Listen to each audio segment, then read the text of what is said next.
Karena orang yang beriman, yang tenang hatinya karena mengingat Allah. Kalau dia sudah tenang mengingat Allah, ala bidzikrillahi tatmainul qulub. Ya kalau jiwanya sudah tenang, kaya bukan sombong, miskin juga bukan masalah. Karena dia tahu Allah nggak mungkin uji dia di luar batas kemampuan. Cakep. Ini orang bukan dia yang dulu temperamentan, dulu emosian. Sekarang lihat, ketika dia sudah kenal Allah, lihat. Hidupnya tenang, berhusnuzon, tolak ukurnya ibadah. Selama ibadah nggak terganggu, nggak ada masalah. Tidak ada masalah. Kalaupun dia merasakan kesalahan dalam kehidupannya, dia tersentuh ayat yang mengatakan wasari'u ila maghfiratin min rabbikum wa jannatin arduhas samawat wa iddat lil muttaqin. Dia percepat mohon ampun sama Allah. Setelah dia mohon ampun, dia minta lagi surga yang luasnya seluas langit dan bumi. Ukurannya itu. Dia nggak minta dunia, dia cuma minta surga. Karena dunia yang dia miliki nggak ada yang terbawa mati. Itu cuma fasilitas hidup. Bismillahirrahmanirrahim.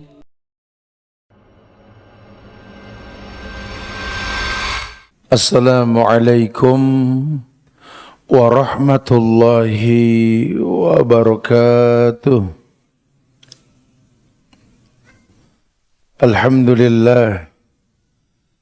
Alhamdulillahilladzi arsala rasulahu bil huda wa dinil haq liyuzhirahu 'ala ad-dini kulli wa kafa billahi shahida. Wa ashhadu an la ilaha illallah wahdahu la syarika lah wa ashhadu anna Muhammadan abduhu wa rasuluh. Ya ayyuhalladzina amanu taqullaha haqqa tuqatih wa la tamutunna illa wa antum muslimun. Ya ayyuhan nasu taqu rabbakumul ladzi khalaqakum min nafsin wahidah wa khalaqa minha zawjaha wa bassa minhuma rijalan katsiran wa nisaa'a wattaqullaha alladzi tasaaluna bihi wal arham innallaha kana 'alaikum raqiba.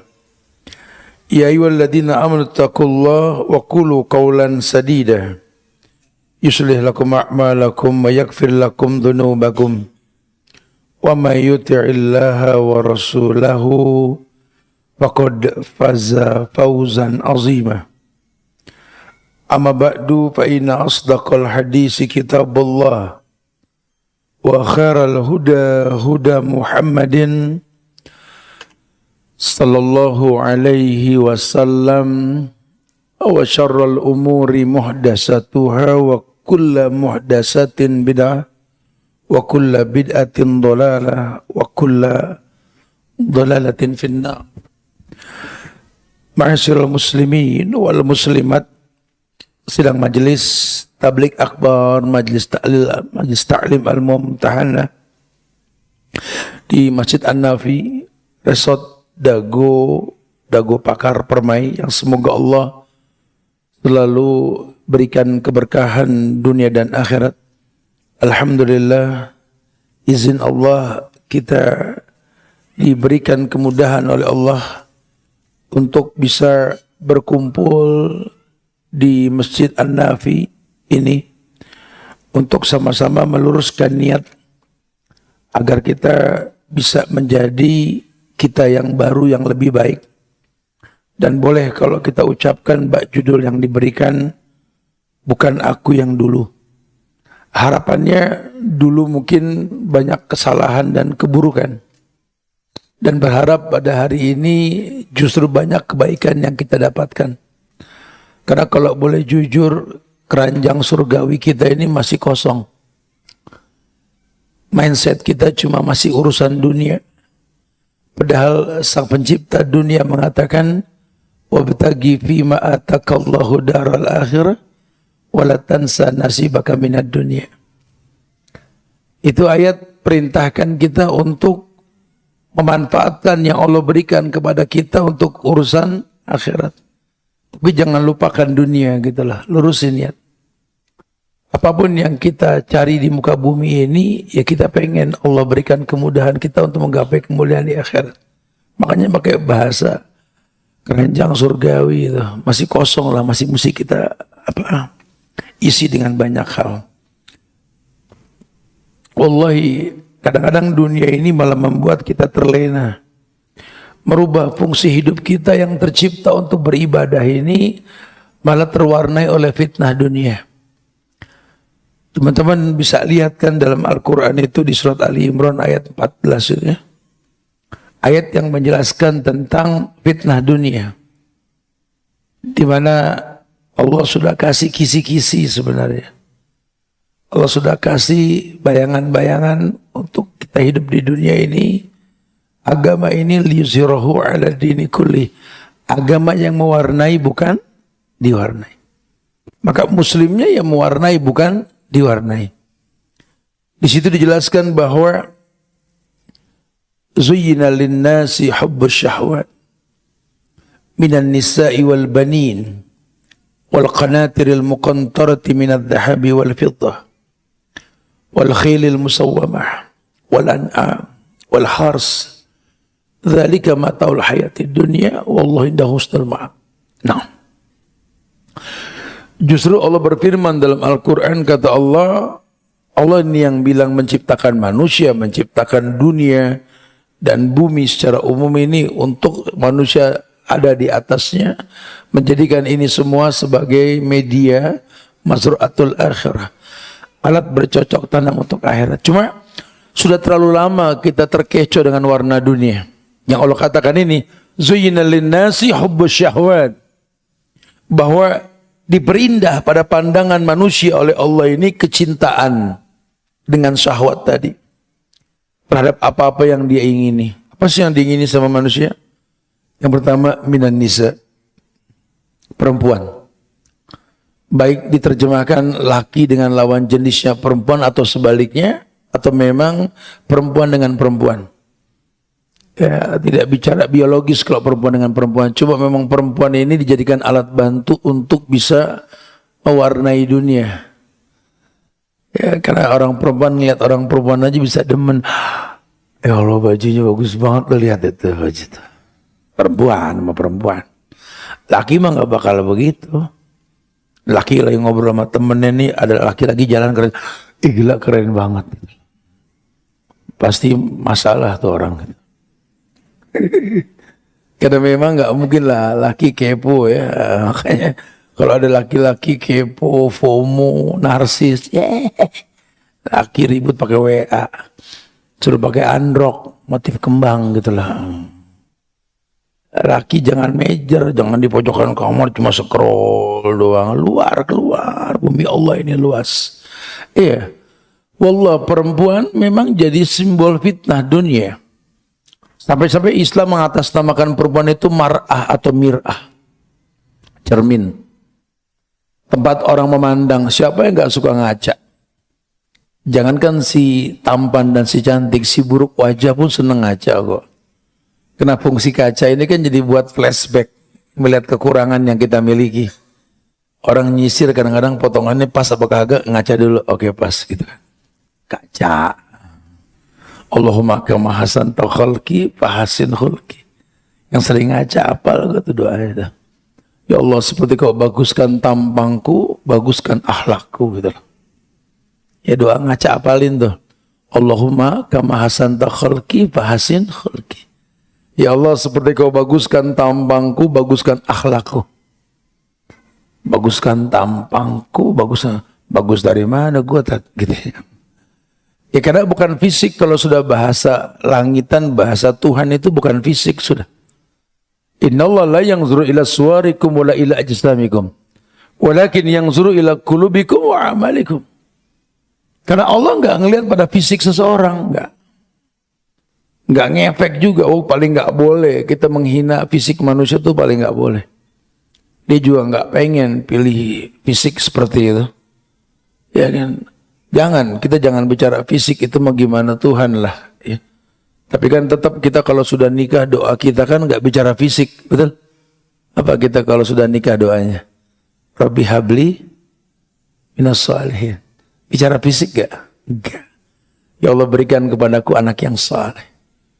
Gak ada Rabbi habli minal jamilin, minat tawilin, minat tajirin. Enggak, kita nggak bicara fisik lah. Kita minta anak yang saleh. Nggak bicara fisik, karena buat Allah tuh yang penting ibadah. Makanya kalau nanti ada yang merasa anak nggak sempurna, ya udah jangan dikomplain. Memang Allah pengen dengan ketidaksempurnaan itu dia bisa beribadah yang sempurna. Anak saya ADHD, Ustaz, anak saya autis, ya udah sih, qadarullah. Allah nggak mungkin ciptakan anak seperti ini kecuali kamu ketika hamil bermasalah. Ya, karena kerusakan yang nampak ulah tangan manusia bukan salahnya Tuhan. Tapi apapun yang lahir sudah la yukallifullahu nafsan.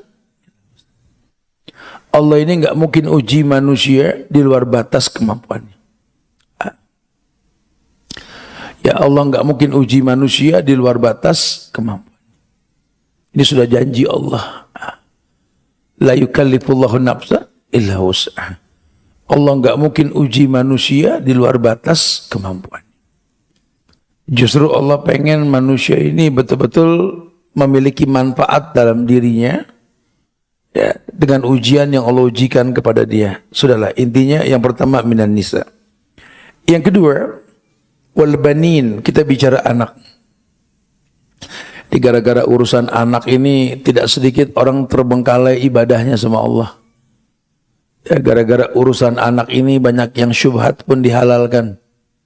Apalagi yang haram. Gara-gara urusan anak ini. Kadang-kadang banyak tuntutan di luar batas kemampuan. Kadang-kadang gara-gara urusan anak ini kita lupa kalau anak ini tercipta untuk beribadah. Apalagi di zaman yang serba mudah seperti sekarang. Di mana manusia ini gadget di tangan. Ya, hidupnya dekat dengan Zaiful Hadarah. Apa Zaiful Hadarah? Peradaban palsu yang namanya Google. Ini orang semua nonton dengan tontonan yang sama. Beda negara, beda suku bangsa, tontonannya sama. Jadi jangan heran ya. Kalau kayak booming orang sekarang olahraganya sama semua, betul. Lari, mulu lari nggak beres-beres. Ya, jalan mulu jalan nggak beres-beres, nggak apa-apa juga. Cuman kalau lari sama jalan tiap hari, sampai yang sunnah dan wajib terbengkalai ya haram. Apalagi kalau lari sama olahraganya pakai baju ketat. Udah kayak gangsing Jawa. Betul. Pengen sehat dengan cara yang haramnya nggak bakal bisa. Ya hati-hati. Kita kalau pengen sehat ada babnya tersendiri. Buka atau kitab Zadul Ma'ad. Ibnu Qayyim tuh bagus banget tuh. Beliau juga mengatakan tentang Riyadhatul Jismi. Olahraga. Ya, Riyadhatul Jismi itu disarankan dalam agama kita. Hingga keringat di kening, merah di bagian bibir. Sekedar saja. Ada pembakaran dalam diri kita. Jangan sampai, udah dari mana bro? Lari gue. Kajian gak? Gak sempet deh. Lu sehat dari mana bro? Jangan sampai nanti malah yang mubah ini merusak yang sunnah. Merusak yang wajib. Jangan. Itu penyempurna. Ayo. Mau main futsal boleh, mau main apa badminton boleh, atau lagi tren padel, main padel di mana-mana sih padel betul. Itu bisa bareng gitu loh. Tapi ya jangan sampai merubah yang sunnah, merubah yang wajib, jangan. Ini yang dikhawatirkan nanti kita lupa kalau Allah itu maha menyehatkan. Anta syafi, la syifa illa syifa'uka. Tidak ada kesehatan kecuali Kau yang memberikan kesehatan ya Allah. Kita minta sehat ke Allah dengan cara yang haram. Menelantarkan yang sunnah dan wajib. Mana mungkin. Kalaupun sehat pasti selingkuh. Kalaupun sehat subuhnya bareng duha. Kalaupun sehat gak sempat baca Quran. Gue sepeda 30 kilo. Masjid di komplek gak nyampe. Hah? Peromangan subhanallah. Jangan yang dikhawatirkan nanti sesuatu yang baik ini rusak karena diri kita gitu loh. Jangan. Itu Zaiful Hadarah. Itu bisa subhanallah bisa bareng Penampilannya, pakai bajunya, Allahu Akbar. Ibu-ibu yang sudah syar'i pakai kerudung syar'i, alhamdulillah. Kajian tahu An-Nur ayat 31, Al-Ahzab 59, tahu bukan tidak tahu. Allahu Akbar. Kenal jalan 10.000 langkah, kenal cara-cara menjadi pelari culture, betul. Dan lain sebagainya. Berubah, itu kerudung panjang jadi kerudung kecekek, gantung diri. Mulai baju berenang muslimah dipakai buat lari-lari. Allah. Ini Allah Akbar. Wajarnya kalau Nabi dulu bilang sama para sahabat di zamannya 14 abad yang lalu, jaddidu dinakum. Kaifa nujaddidu dinana ya Rasulullah? Jaddidu dinakum biqauli la ilaha illallah. Perbaharui oleh kalian agama kalian. Bagaimana memperbaharuinya ya Rasulullah? Bagusin tauhid la ilaha. Ingat, kita ini on skenario. Di atas dunia ini kita sudah di atas skenario takdir yang telah ditentukan gitu loh. Jangan gara-gara keinginan syahwat yang kita punya sampai kita lupa fungsi. Hei, kau tercipta untuk beribadah. Dunia ini cuma zuyina. Yang resikonya nanti tafakhur wa takasur fil amwali wal aulad. Yang ujungnya kita cuma bermegah-megah, berbangga-bangga dengan jumlah bilangan anak yang kita miliki atau harta yang kita punya. Hati-hati. Ya, jangan terkecoh dengan kepemilikan. Oh, tat, nih rumah nih yang beli tat pakai duit aneh tat, duit aneh, duit Tuhan. Anda beli tanah tat pakai duit aneh tat, duit aneh, duit Tuhan. Jangan lupa kita cuma ketitipan. Dan titipan-titipan itu alat bantu kita untuk bisa bersyukur kepada Allah. Yang Allah bilang, la in syakartum la azidannakum. Kalau kau bersyukur, ku tambah. Dan tidak sedikit orang terjebak dalam kufur nikmat. Kenikmatan tersebut membuat dia enggan beribadah. Banyak. Mending dia yang dulu tat, waktu belum sukses, sama marbot takmir CS. Sekarang udah sukses, tat, usahanya banyak, pegawainya, pegawai dekat. Cuman sholat masbuk mulu, tat. Minta dimaklumin tuh siapa yang terlambat, bro? Bos. Oh, bos. Tapi terlambat, dia mah wajar, tat. Masjid yang beli kan gitu. Tuhan juga paham. Tuhan juga paham. Ini di kita banyak loh kasus kayak gitu lah. Ya, dunia membuat kita terwarnai. Sehingga minta dikhususkan. Oh, kalau soft nih di mana yang terlambat nggak boleh kecuali bos. Ada namanya di situ gitu. Sejak kapan ada pengkhususan? Sejak kapan dalam agama kita? Fastabikul, berlomba-lomba untuk mendapatkan kebaikan dalam agama kita. Ini nggak bicara umur, ini nggak bicara harta. Fastabikul khairat itu orang yang betul-betul berlomba untuk menggapai kebaikan. Karena di zaman Nabi itu kan ada orang miskin yang komplain sama Nabi. Ya Rasulullah, kita ini udah kalah deh sama orang kaya, no. Kenapa? Kita puasa, dia puasa juga. Kita sholat, dia sholat juga. Giliran dia sedekah sama haji, kita nggak bisa ngikut. Kayak kita kalah surga sama dia. Kata Nabi, jangan begitu. Agama nggak mengkhususkan buat orang per orang. Ya, kenapa? Setiap tahmid sedekah, takbir sedekah, tasbih sedekah, wa fi kulli bud'i adikum sedekah. Kau datangi pasanganmu yang sah pun sedekah.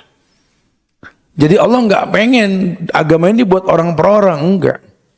Lawang memang Nabi saja ketika asik mendakwahi orang kaya yang pengen masuk Islam, ada orang buta datang agak sedikit dicuekin, turun ayat abasa wa tawalla anja'ahul.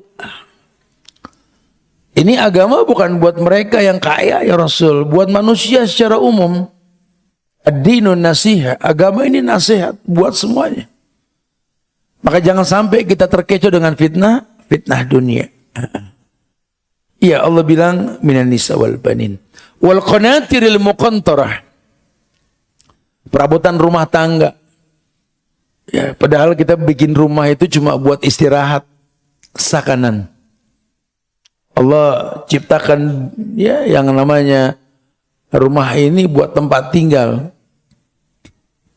Wallahu ja'alakum min buyutikum sakanan.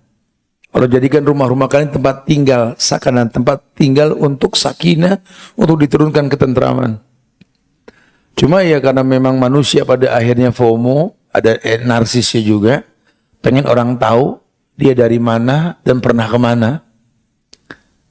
Wah, awalnya sih mungkin sekedar kenangan lah ya untuk mengingat pernah sampai di mana. Cuman pada akhirnya kan jadi agak sombong gitu loh karena pemilikan. Nanti kan pencitraan gitu ya. Ya biar saya sih nggak pernah ngomong dat saya pernah kemana. Cuman orang kalau ke rumah saya tahu lah. Itu kalau di depan pintu kulkas saya banyak gambar-gambar perwakilan tiap negara gitu loh. Saya pernah tuh ke daerah yang gedongnya miring betul. Saya pernah datang ke sebuah negeri yang ada kitiran gede tuh, kitiran air tuh. Saya juga pernah ke negara yang ada singa muntah, gitu ya. Saya bukan nggak boleh ya, boleh-boleh. Cuma kalau FOMO pada akhirnya kita narsis buat apa juga gitu ya. Emang sampai ke sana pakai duit siapa? Duit Allah. Allah bakal tanya, duit aneh ente pakai ke sana buat apa bro? Gitu loh. Cuma buat action, riya, syirik kecil. Kau halalkan yang kuberikan kepadamu untuk sesuatu yang haram. Panjang itu urusannya itu. La tazulu qadama 'abdin yaumal qiyamah. Karena kaki manusia tidak mungkin bergeser di akhirat nanti sampai ditanya hatta yus'ala an ilmihi, an jismihi wa an malih. Min aina iktasabahu wa fima anfaqahu. Panjang urusannya itu. Nggak geser kaki kita, kaki anak Adam di akhirat nanti sampai ditanya tentang ilmu yang dia miliki dipakai buat apa, badannya menua untuk apa, hartanya dari mana kemana dialokasikan. Panjang urusan itu, jangan main-main. Qanatiril muqantarah, lagi-lagi terkecoh, rumah yang buat tempat tinggal, rumah yang kita hayalkan home sweet home baiti jannati, rumah yang kita hayalkan ada sakinah di dalamnya. Allah, qanatiril muqantarah. Banyak perabotan lenong rumah tangga minadz zahabi wal fiddah, dari emas dan perak. Ngeri banget kalau sampai kita diundang pengajian di rumah-rumah tuh saya paling takut sama enggak. Karena yang undang pasti orang kaya. Bukan orang susah, yang diundang kadang-kadang orang susah. Banyak orang-orang diundang, orang kayanya sih baik, yang mereka pengen niat baik kok. Cuma kan timbul fitnah karena bagusnya tempat. Akhirnya banyak yang datang ke situ rumahnya nggak sebagus yang punya rumah ngundang gitu. Ya Allah, ini rumah bagus banget ya. Ya Allah, ya Allah. Astagfirullah, itu lampu gimana masangnya ya? Allah. Udah gitu yang punya rumah agak belagu deh kalau ngomongnya. Alhamdulillah. Ini rumah kalau kamu jarang datang bisa bingung loh. Kenapa Bu? Ini saya ini sebulan 3 kali ganti warna ini saya. Ditangkap itu sama yang denger, sampai rumah masalah sama lakinya itu. Lakinya pulang kerja ngeliat bini pulang kajian cemberut, jadi tanya, lu ngapa cemberut? Orang pulang nuntut ilmu tuh charming, ceria dikit gitu. Habis belajar malah cemberut. Kenapa ya? Tahu deh bang, tadi pengajian di rumah si itu bagus banget rumahnya bang. Aduh, kapan kita punya kayak gitu ya? Malah yang punya cerita lagi, katanya 3 kali ganti warna sebulan mas. Rumah kita 2 kali Idul Fitri begini-begini aja bang. Mana plafon pada jebol lagi subhanallah. Ya kan jadi masalah tuh. Laki klarifikasi. Lain kali kalau ngundang gak usah cerita masalah warna sebulan 3 kali. No bini jadi pada rewel di rumah. No, emang 3 kali pak saya ganti warna. Saya kan agen chat gitu. Cuma kan kalau ngomong didengar sama orang yang punya sifat hasut tinggi kan masalah. Ya lihat orang gonta-ganti motor mobil aja dia nggak punya motor mobil masalah. Padahal dia kan memang dealer betul. Jadi kadang-kadang ini penyebab kerusakan yang ada itu ya, minadz zahabi wal fiddah wal khailil musawwamah, kendaraan tuh. Zaman Rasul kuda. Di zaman Rasul tuh khailil musawwamah, zaman-zaman para sahabat belum ada mobil, tuh kuda balap tuh jadi buat gengsi itu dulu tuh. Sampai sekarang sih sebenarnya Kuda miliaran tuh jangan kaget di Arab itu. Ya kita juga nggak miara kuda, punya mobil, mau kalau untuk urusan gengsi, mobil apa sih yang di Indonesia nggak diterima? Asal pintar ngolahnya juga. Indonesia ini kelihatannya susah, cuman kan modalnya banyak sebenarnya gitu loh. Tapi kan kalau kita main beli-beli aja kan akhirnya kita lupa itu kendaraan alat bantu sampai ke sebuah tujuan. Ya bukan buat FOMO tadi, bukan buat action. Anda tinggal di daerah yang macet, kita nggak bicara CC bro, kita bicara aksesoris. Betul. Jadi jangan sampai jadi orang yang lupa kita beli buat apa, mau motor, mau mobil sama. Hati-hati kita beli itu pakai duit Allah untuk sebuah peruntukan yang baik. Min husnil islamil mar'i tarkuhu ma la ya'ni. Bentuk kesempurnaan Islam seseorang ketika meninggalkan sesuatu yang nggak bermanfaat. Kalau nggak ada manfaatnya, khalas ngapain? Kan ente beli pakai punya Allah. Barter, dititipin, dikeluarin, dibeli. Betul? Hati-hati ya, hati-hati. Begitu pula an'am, binatang ternak, ya, harsun, ladang yang luas. Allah bilang, dzalika mata'ul hayatid dunya, itu semua kenikmatan dunia. Itu semua kenikmatan dunia yang memang Allah ujikan untuk disyukuri. Wallahu indahu husnul ma'ab. Sesungguhnya Allah ini tempat kembali. Maksudnya apa? Bahwa kalau nanti Allah balikin kamu itu semua bisa kau syukuri atau jangan-jangan kau terjebak dalam kekufuran. Ayo muhasabah. Supaya nanti kita bukan seperti kita yang dulu lagi. Ya, kita mungkin dulu kita akui bahwa kita memang banyak terwarnai oleh fitnah dunia. Belajar. Orang baik itu karena 3 hal. Hal yang pertama, memang orang tersebut punya nasab yang bagus. Ya emang nasabnya bagus, dia mah emang engkongnya orang baik, tat. Babinya begini, tat. Kalau dia baik mah wajar, turunannya baik gitu ya. Yang kedua, orang bisa dikatakan baik karena nuntut ilmu. Belajarlah. Kul hal yastawil ladina ya'lamuna wal ladina la ya'lamun. Apakah sama yang berilmu dengan yang tidak berilmu? Ya jelas beda. Belajar. Taruh nasab kita yang nggak bagus cuma karena kita belajar jadi baik. Banyak kok sahabat Nabi, sahabiat, sahabat perempuan Nabi juga banyak yang basicnya jahiliyah. Cuma jadi baik ya karena mereka mau belajar. Dan yang ketiga, orang jadi baik karena punya lingkungan pergaulan. Yang Nabi bilang, almar'u ala dini khalili. Orang tergantung agama temannya. Kita punya lingkungan di An-Nafi nih, Masya Allah. Di Dago Resort ini ya, jaga nih masjid sebagai taman-taman penyubur iman. Ayo kita jaga. Di sini kita bisa duduk bareng orang-orang saleh.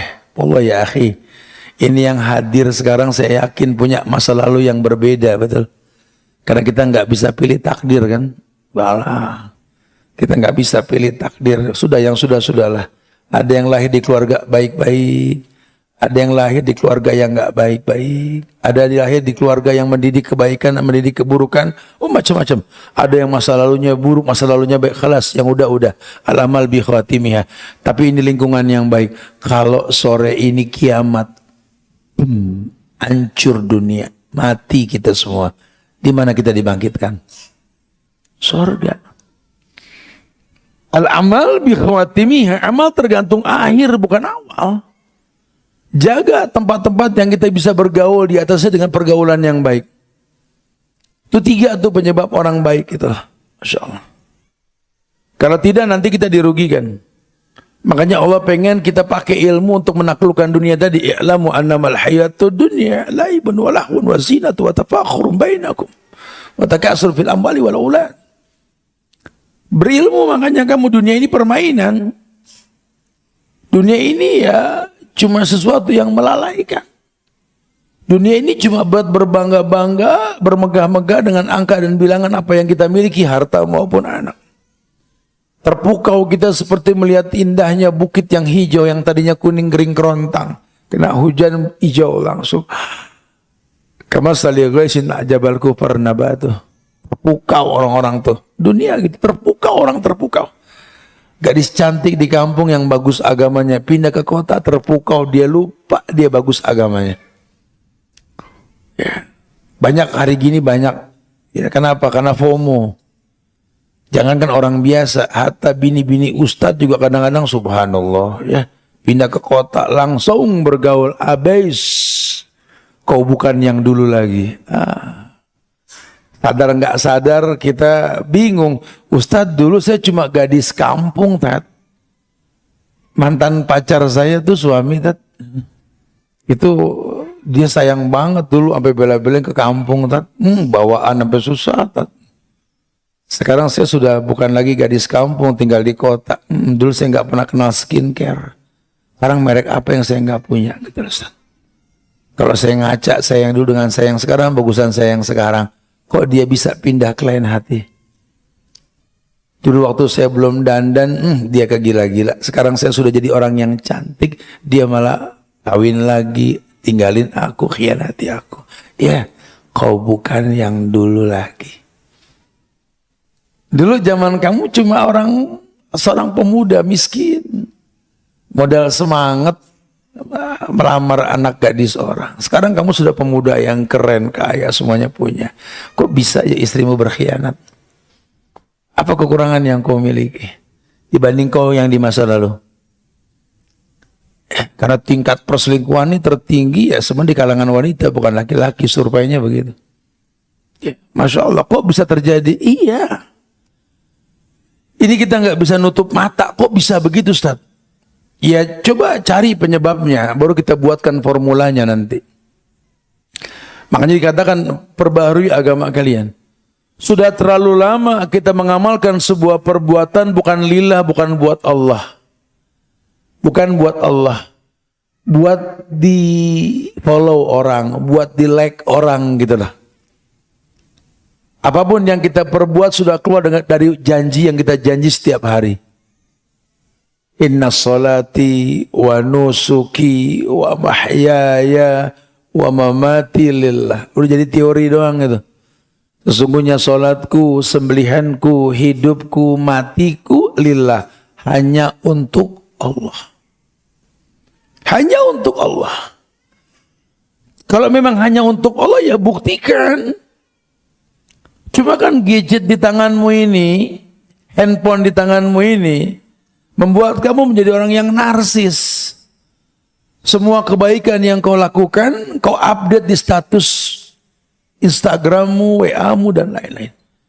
Ya wallahu alam, kalau memang Anda manfaatkan itu sosial media buat menginformasikan tentang kebaikan dalam rangka untuk mengiklankan kayak panitia, pakai ini Instagram, YouTube, atau apa buat alat bantu publikasi kegiatan, ya ulama juga nggak nyalahin kali. Ya, ini juga nih yang datang mungkin 500 orang kali ya sama perempuan semua. Tapi ini yang nonton ribuan, lebih banyak lagi gitu loh. Manfaat. Tapi kalau memang untuk urusan pribadi ngapain gonta-ganti status? Ya ada tibang goreng ceplok telur pagi buat makan anak pakai divideoin. Telur ceplok buat si kakak. Ya Allah. Menu pagi si adik. Sereal buat ayang beb. Ya Allah subhanahu. Lakinya begitu. Masuk rumah sakit langsung statusnya lagi diinfus. Kau tahu aku sedang di mana? Ya. Cemen banget dah. Gue pengen sisirin laki begini bener-bener gitu lah. Olahraga FOMO, ketepak ketepuk, OTW gor, yeah. ketepak ketepuk, OTW gedung sate, yeah. Subhanallah. Kenapa kita kayak begitu? Kenapa? Ya, karena kurang dipuji gitu. Allahu Akbar. Orang-orang yang jadi panutan, yang rekomendasi Tuhan, radhiyallahu anhum wa radu anhu, Allah ridho sama mereka, mereka pun ridho sama Allah. Mereka semua berkata, andai tak ada yang mengenal diri ini. Itu perkataan Aisyah, perkataan Abu Bakar, Umar, Utsman. Banyak sahabat dulu mengatakan, andai aku seperti kayu kering yang terbakar menjadi arang dan debu. Andai aku seperti pasir di gurun Sahara yang kering ditiup angin. Andai. Karena mereka enggak butuh publikasi, dia tahu bahwa manusia ini fitnah. Kalamun nas la yantahi, omongan orang nggak ada selesainya. Kalau kita ikutin omongan orang, wallah nggak ada selesainya.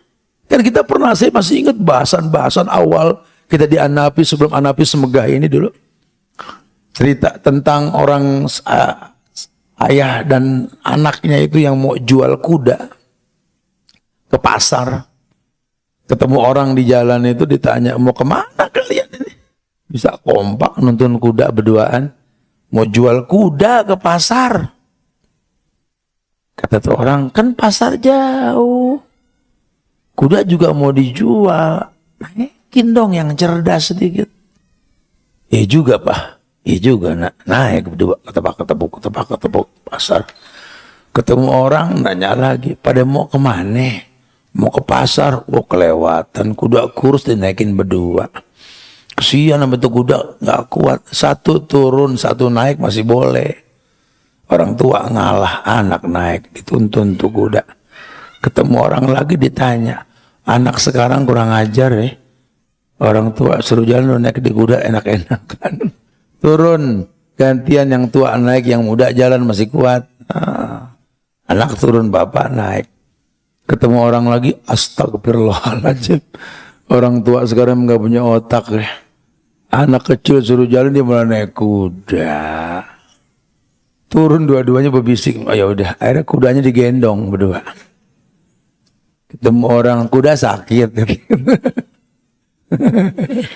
Akhirnya dilepas tuh kuda, nggak jadi ke pasar. Kalamun nas la yantahi, omongan orang nggak ada selesainya. Nggak ada selesainya. Makanya komit kita tadi mengatakan bahwa inna sholati wa nusuki wa mahyaya wa mamati lillah, tuh dipraktekin tuh. Sesungguhnya sholatku, sembelihanku, hidupku secara umum, matiku nanti lillah, hanya untuk Allah. Tolong kalau sudah pakai bahasa lillah, ayo duduk belajar usul salasa. Ini Masjid Anapi, Masya Allah kajiannya banyak nih. Hadir, banyak ustaz-ustaz kita dipanggil kemari, duduk, kenali Allah dengan benar, kenali Nabi Muhammad dengan benar, kenali Islam dengan benar. Dan tolong jangan bosan belajar itu. Karena kita ini manusia tempatnya lupa. Mungkin pernah belajar tapi bisa lupa. Alangkah baiknya di-reply lah, duduk di majelis ilmu. Banyak kok ulama yang duduk di majelis ulama cuma buat mereply ilmu tuh banyak banget. Ya, saya pernah duduk beberapa bulan yang lalu di majelis Syekh Suhaimi di Madinah itu. Gurunya Syekh Abdul Razak itu, Masya Allah. Dia kajian maghrib, itu yang duduk itu juga ulama duduk. Padahal kalau kita dengerin yang disampaikan ini, kita bisa ngulang apa yang di mulut dia. Apalah, satu kitab yang dibahas sama dengan yang pernah kita pelajari.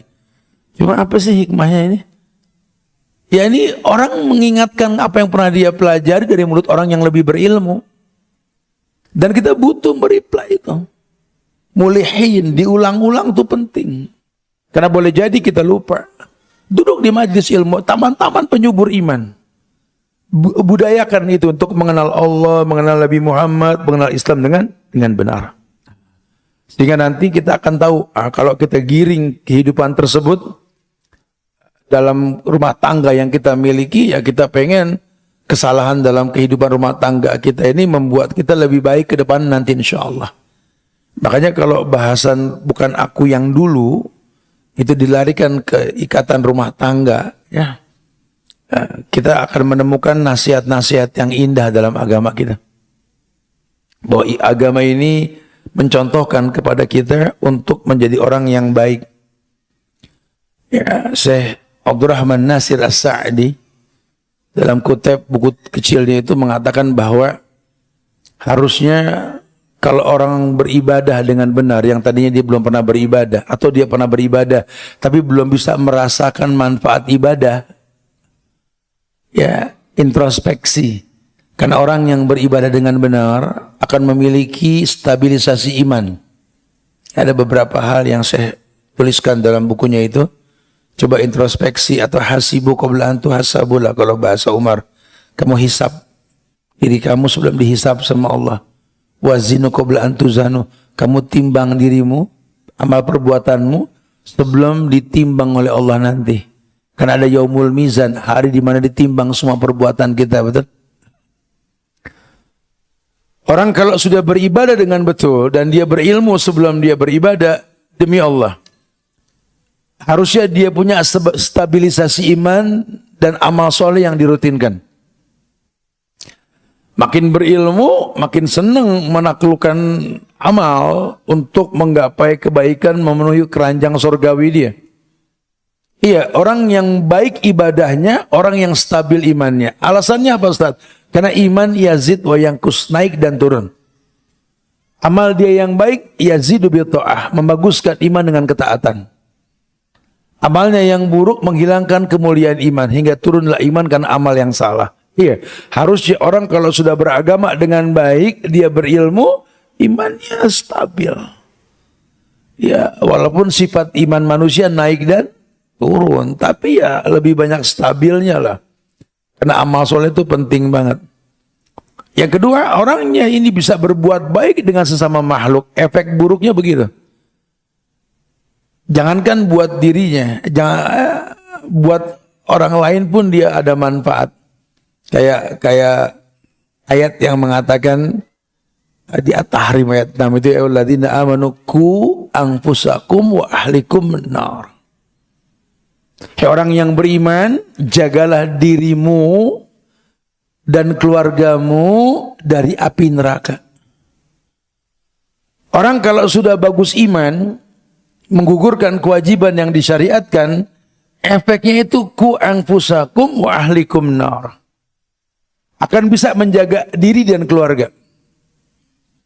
Akan bisa menjaga diri dan keluarga. Harusnya seperti itu. Ya. Buat dirinya bisa, apalagi buat orang lain.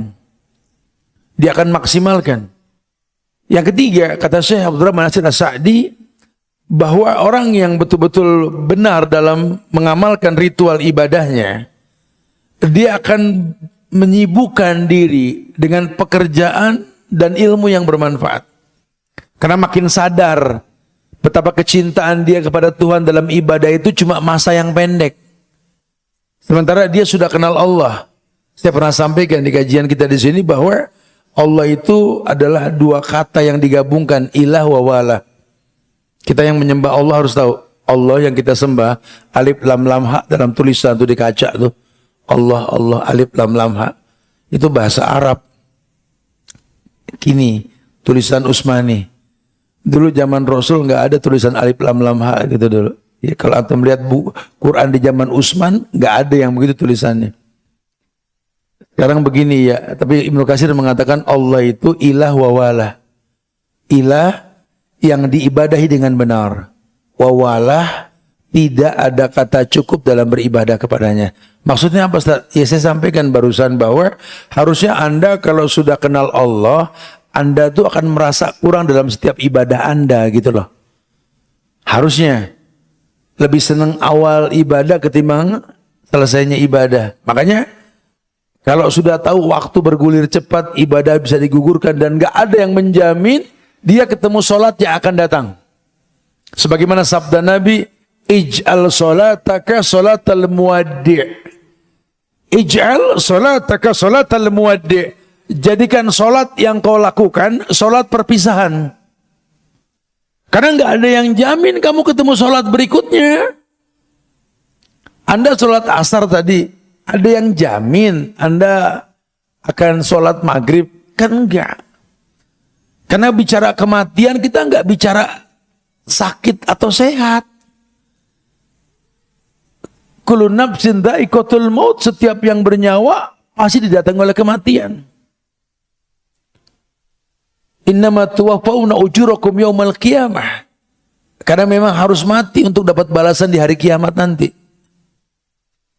Gak ada.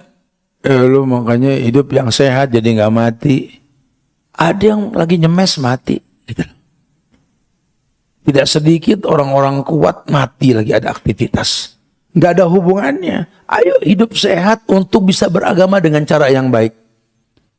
Anda kalau sehat badan Anda kan tahajud asik. Anda kalau sehat badan Anda masuk ke majelis ilmu, duduk juga mantep.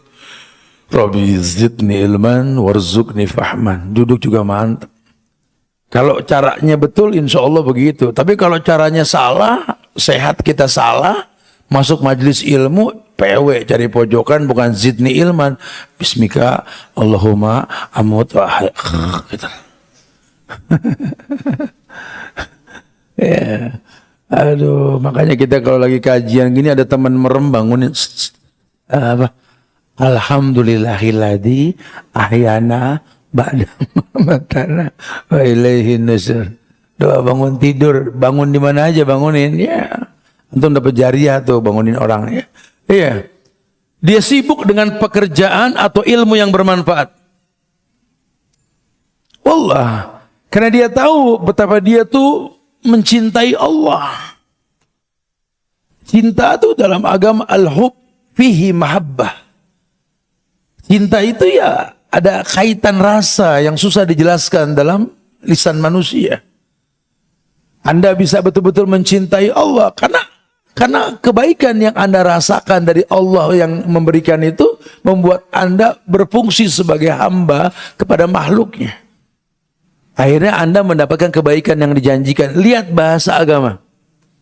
Maka saya mengatakan orang kalau sudah beragama dengan betul dan dia bukan dia yang dulu, dia akan sibuk dengan pekerjaan atau ilmu yang bermanfaat. Gimana caranya dunia ini sekedar? Dia balikin ke hukum asal. Asalnya dia baca Quran. Breaknya itu kalau ada tamu. Tamu pulang ngaji lagi. Breaknya itu apa? Kerja, berangkat kantor. Pulang ke rumah, mandi, seger, baca lagi. Breaknya apa? Makan malam. Breaknya apa? Ada tamu. Breaknya ikhlas. Dibalikin ke hukum asal. Kalau kita nggak berasa kan, hukum asal kita kan ngelihat handphone. Breaknya kapan? Temen negor. Bro, apa kabar? Sehat ya? Yuk. Main lagi. Breaknya kapan? Azan. Sholat qobliyah. Kemudian sholat wajib. Habis sholat main lagi. Kita balikin ke Zaiful Hadarah. Makanya nggak berasa berapa jam mata kita ke hadapan handphone. Wallahi.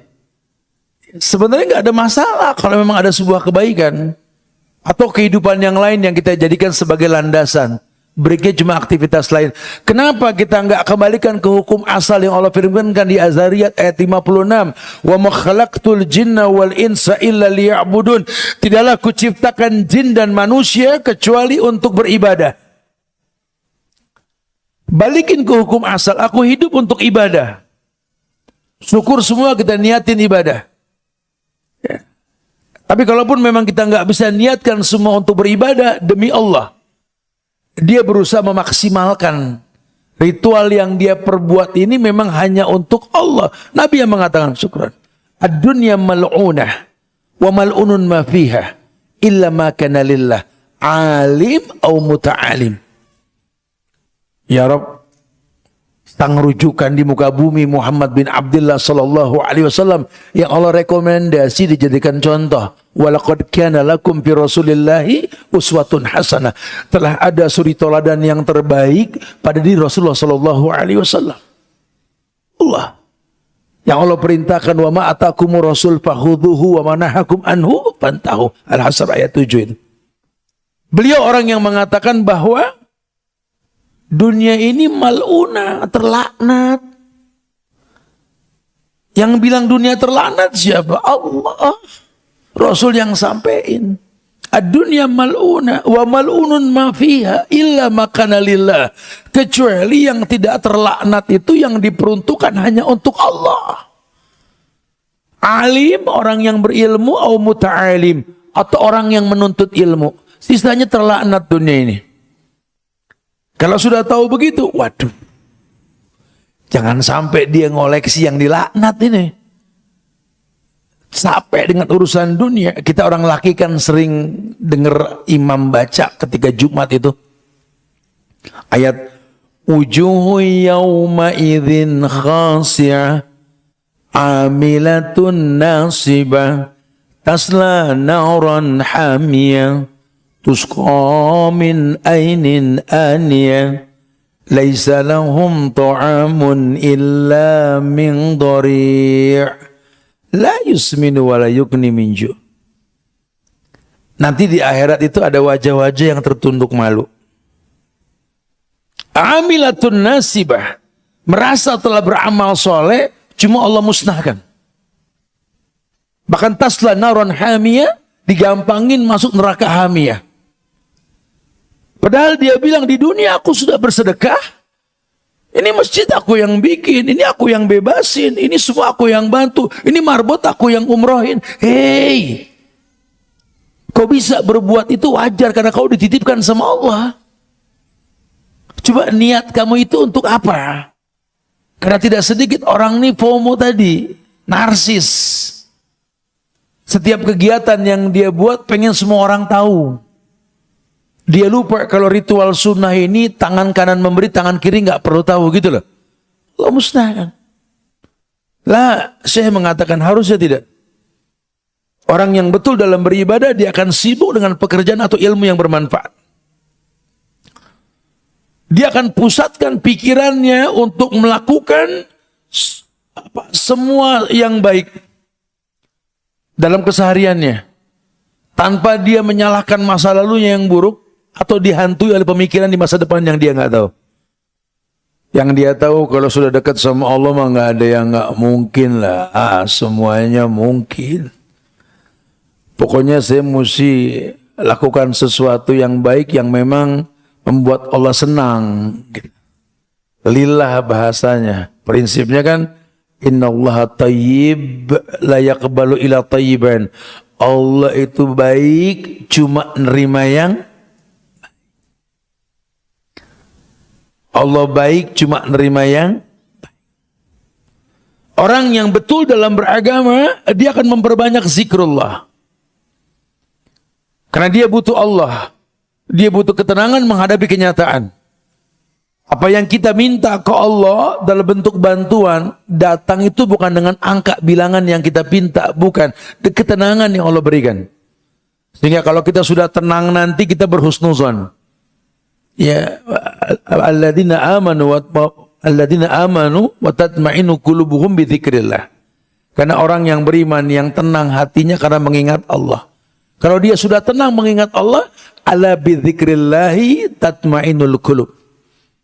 Ya kalau jiwanya sudah tenang, kaya bukan sombong, miskin juga bukan masalah. Karena dia tahu Allah nggak mungkin uji dia di luar batas kemampuan. Cakep. Ini orang bukan dia yang dulu temperamentan, dulu emosian. Sekarang lihat, ketika dia sudah kenal Allah, lihat. Hidupnya tenang, berhusnuzon, tolak ukurnya ibadah.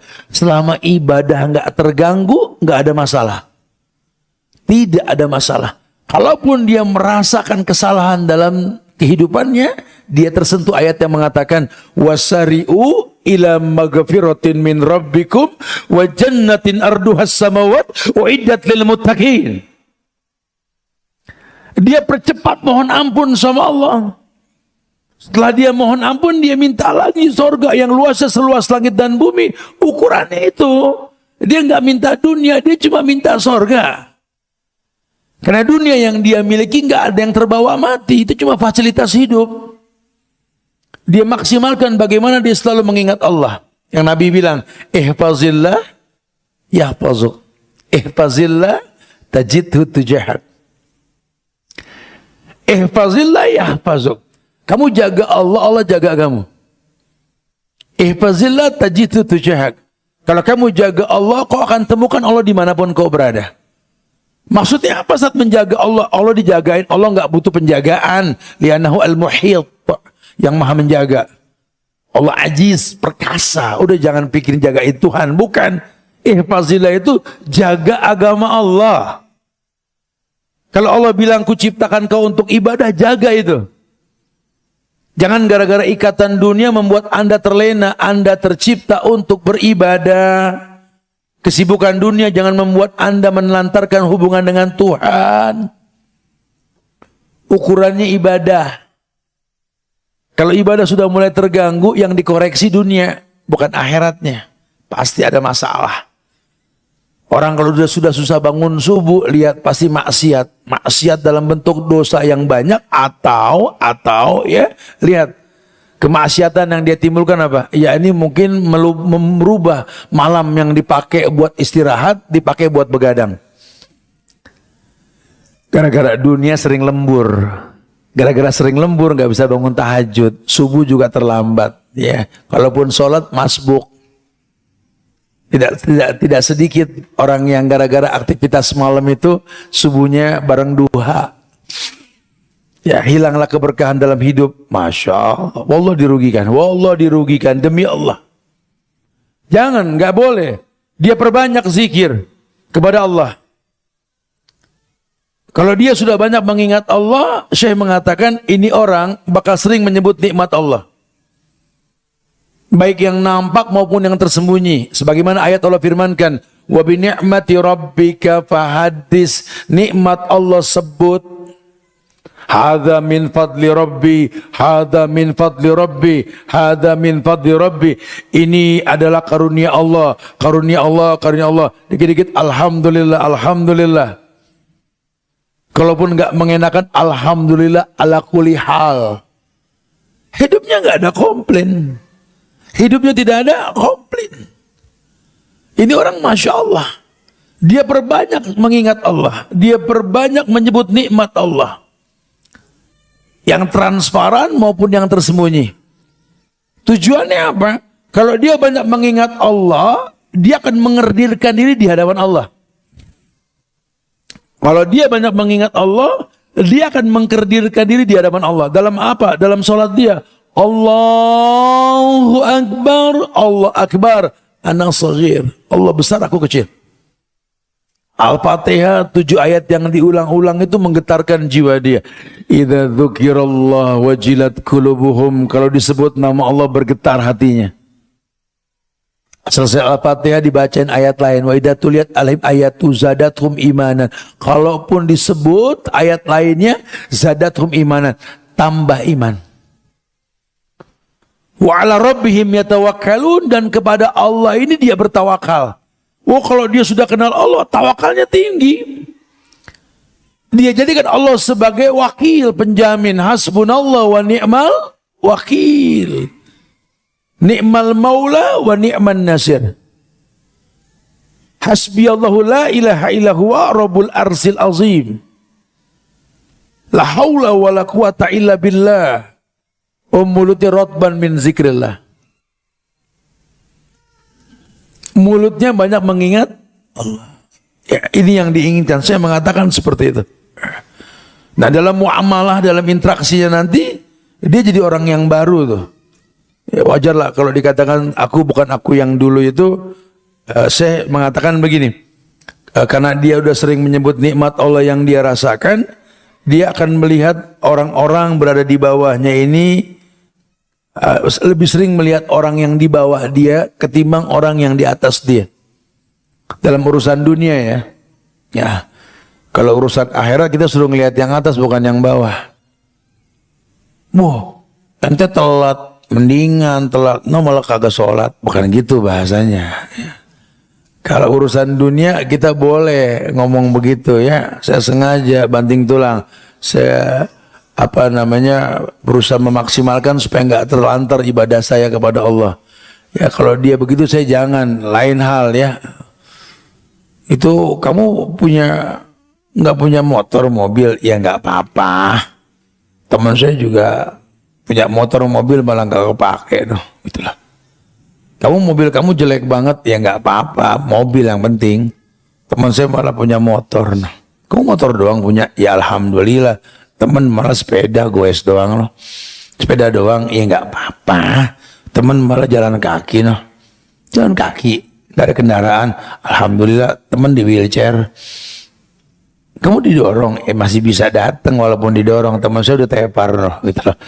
Begitu boleh, itu bagus gitu. Untuk urusan dunia itu bagus ya. Tapi kalau akhirat kita fastabiqul khairat lah. Malulah. Orang buta bisa apal Quran, kita yang soplennya gonta-ganti tiap kondangan, Iqra 2 nggak naik-naik, betul? Ya, penampilan perlente, rambut warna-warni pakai menang mambo, betul? Fisik nomor 1 dipertontonkan. Lari pagi tiap hari, jalan pagi tiap hari, betis kenceng, pinggang, paha, dada kencengnya, apalan nggak nambah. Kalah sama orang yang pencot apal Quran, subhanallah. Malu harusnya.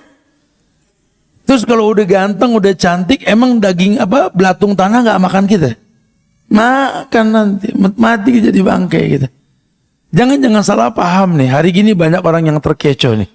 Takutnya kita malah jadi kita yang lebih buruk ketimbang yang dulu kan. Wah, sayang sekali. Baru kemudian otomatis orang yang betul dalam ibadahnya ini, dia akan melupakan berbagai penderitaan di masa lalu yang dia nggak bisa tolak. Ya udahlah, yang udah-udah, no complain. Hari gini kan generasi Gen Z ini kan banyak nyalain masa lalu, dapat laporan sih, makanya kita ada konseling. Nanti ke panitia atau kalau yang mau konseling, hari ini kita maksimalkan selesai kegiatan ada konseling nanti insya Allah. Datang ke panitia deh. Karena saya sering bilang teman-teman para ustadz juga sering memberikan teori. Ya, selesai kajian yang mau nanya sekedar jawabannya. Banyak yang bertanya pengen dialog nggak punya waktu panjang, betul. Karena kita kebiasaan didatengin bukan ngedatengin. Kalau dulu kan guru dikejar, kalau sekarang kan guru dipanggil, beda gitu ya. Akhirnya banyak hal yang nggak terpecahkan. Solusinya konseling. Ke psikolog bayar mahal, ke ustadz gratis, gitulah. Fas'alu ahla dzikri in kuntum la ta'lamun. Tanya sama orang yang berilmu kalau kita nggak tahu. Penting banget, penting. Supaya kita nanti nggak komplain dalam hidup.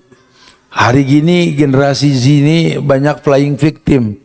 Nyalahin orang tua karena nggak ngedidik dia dengan baik. Nyalahin masa lalu yang buruk sehingga dia jadi begini. Kita nggak didik anak kita jadi orang yang qanaah, nerima takdir. Nah, ada anak yang terlahir orang tua bermanfaat buat mereka. Tapi tidak sedikit ya anak yang dilahirkan kelak bermanfaat buat kedua orang tuanya. Ya, Masya Allah. Kadang anak yang cantik, anak yang ganteng malah nggak bisa ibadah dengan benar. Kadang penampilan yang nggak sempurna membuat kita dekat sama Allah. Ya kita jelaskan sama mereka. Jangan komplain dengan takdir, nak. Kadang-kadang kita seperti itu, nak. Ya, jadi betul-betul disampaikan, jangan komplain. Nah, ini hari gini banyak generasi yang komplain. Ya, mereka mengingat keburukan-keburukan di masa lalu. Syekh mengatakan justru orang kalau ibadahnya bagus, ya, dia akan melupakan berbagai penderitaan di masa lalu. Dan yang memang dia nggak bisa tolak apa yang telah terjadi. Coba karena dia kenal Allah, dia tahu bahwa Allah nggak ada zolim dalam takdir. Wa ma rabbuka bizalamin lil abid. Tuhan kalian nggak mungkin berbuat zolim. La yukallifullahu nafsan illa wus'aha. Nggak ada ujian di luar batas kemampuan. Husnuzan. Udah ini yang terbaik sudah. Doa kita Robbi habli minas solihin, minta anak yang soleh, bukan anak yang ganteng, anak yang cantik, anak yang soleh. Kadang anak yang cantik, anak yang ganteng pada nggak bisa ngaji, yang jelek baru pada lancar ngaji, betul. Yang kita butuhin doa anak yang soleh, bukan doa anak yang ganteng gitu loh. Ya, jadi diajarkan husnuzan sama Allah. Maka otomatis dia akan berdoa dengan doa yang dipanjatkan Rasulullah. Itu yang pertama. Karena dia tahu la yaruddul qada illa du'a. Tidak ada yang bisa merubah takdir kecuali doa. La yaruddul qada illa du'a.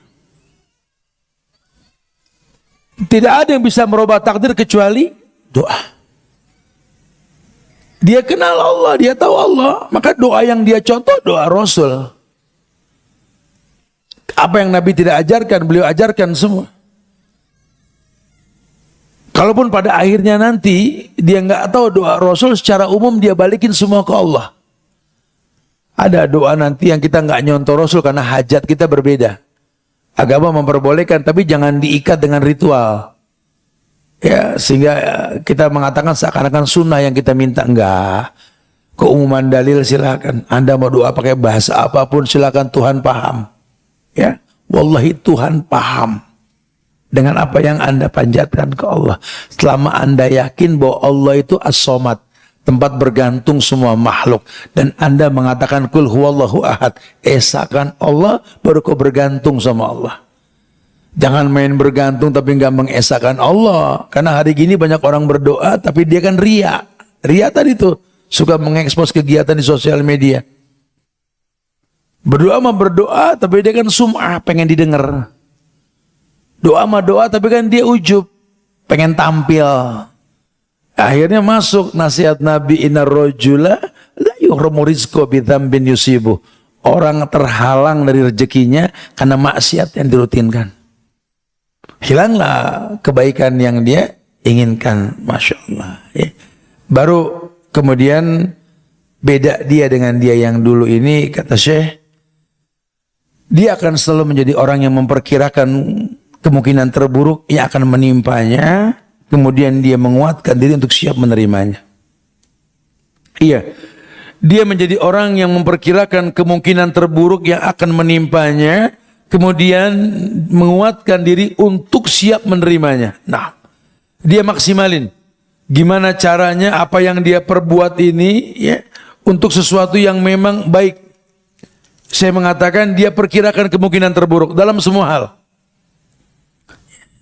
Kemungkinan Allah bakal berikan dia ujian. Dia tahu qayatu abdi min ibad bibtilahi. Tuhan itu kalau sayang dengan seseorang diikat dengan ujian. Innallaha idza ahabba 'abdan ibtalahu. Dia tahu seorang hamba itu dicintai karena diuji. Innallaha idza ahabba qauman ibtalahum. Satu kaum diuji karena lambang cintanya Tuhan, dia tahu. Maka dia persiapkan diri. Apapun yang dia perbuat, kalau gagal gimana? Baru kalau sukses. Mau usaha, mau muamalah, dia pikirin dulu resiko buruknya. Ya kadang kan Allah yaf'alu lima yasha. Allah kan berbuat sekehendak Allah. Kita nggak bisa paksa Tuhan dengan hitungan yang kita butuhkan. Ya Tuhan, kalau bisa di minggu 5 juta aja dah. Nggak bisa begitu doanya. Aku berusaha nih, Allah mudah-mudahan nih bulan balik dia 30 juta. Nggak bisa begitu, jangan ngomong angka sama Tuhan. Udah minta aja sama Allah yang terbaik. Berapa nilainya Allah yang maha tahu. Qad ja'alallahu likulli syai'in qadron. Semua sudah punya mikdar, sudah punya ukuran. Ya, Allah tahu takdir manusia. Qad ja'alallahu likulli syai'in qadron tadi. Allah tahu ukuran manusia. Kamu minta 20 juta sama Tuhan, Tuhan lebih tahu yang kau butuhkan cuma 5 juta. Kalau 20 juta yang diminta dikasih, kamu akan bukan seperti kamu yang dulu lagi, lupa diri kamu. Kamu bakal lupa diri. Itu yang terjadi. Kamu bukan yang dulu lagi. Oh, kalau semua orang doanya diterima, orang berdoa, ya Allah, mudah-mudahan anak saya pinter, dan gak ada orang tua minta anak bodoh, betul? Kebayang kalau semua doa diijabah sama Allah. Semua anak pinter, guru nganggur, betul? Nggak ngajar, tat, udah pada pinter. Kebayang loh, ya. Kalau semua doa diterima, ya Allah berikanlah kesehatan kepada kami, ya Allah.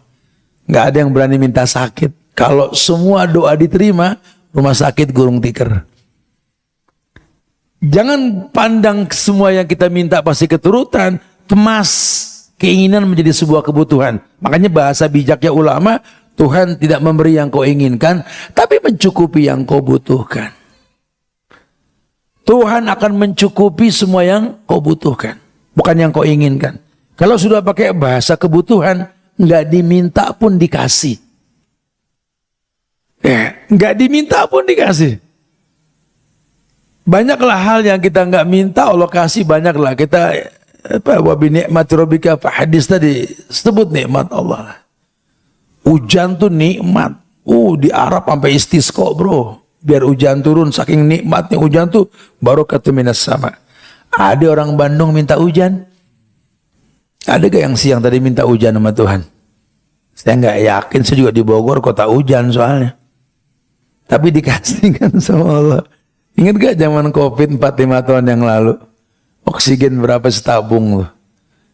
Ada gak yang minta oksigen dari subuh tadi? Ada lah, dikasih gak? Dikasih. Pacak lah kalau kita pikir-pikir. Iya. Nah, kalau kita minta dikasih, baru perintahnya bersyukurlah. Ketika kau minta sesuatu ke Allah, ingat kau pernah minta. Jangan lupa kau pernah minta, kau makhluk yang butuh pencipta. Maka ketika diturutin apa yang kau minta, tutup dengan kata Rabbi auzi'ni. Banyak di antara kita nih kalau minta ke Tuhan, diberi apa yang diminta, nggak baca Rabbi auzi'ni, banyak tuh. Padahal kalaupun dijawab permintaanmu itu juga ujian. Seperti tertundanya nikmat yang kau pinta itu pun ujian. Karena kamu merasa ujian itu mengenakan, bilang sama Allah, auzi'ni, ajarkan aku ya Allah, an ashkura ni'mataka allati an'amta alayya, ajarkan aku untuk bisa bersyukur atas nikmat yang kau berikan kepada aku ya Allah. Ana amala sholihan tardahu, yang dengannya aku bisa beramal soleh yang kau ridhoi. Wa aslih li fi dzurriyyati, kritisi diri ini untuk keluarga aku ya Allah. Ini tubtu ilaik, aku bertobat kepadamu ya Allah. Masya Allah. Ya, subhanallah.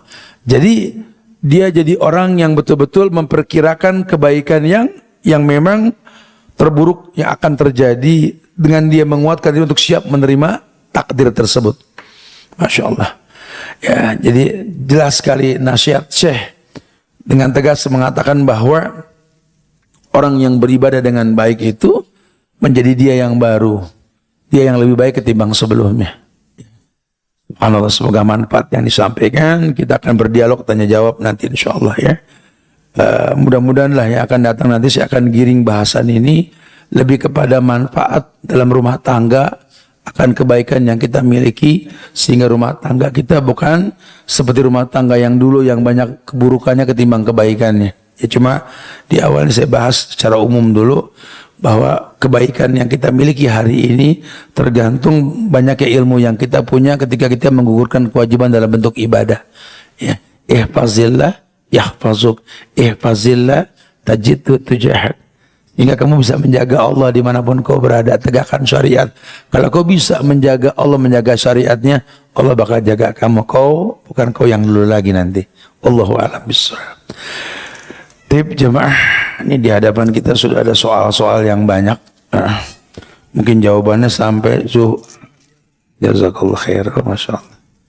Ya, ini banyak juga nih kajian lagi kita nih bro. Tip kita coba baca ya. Bismillah.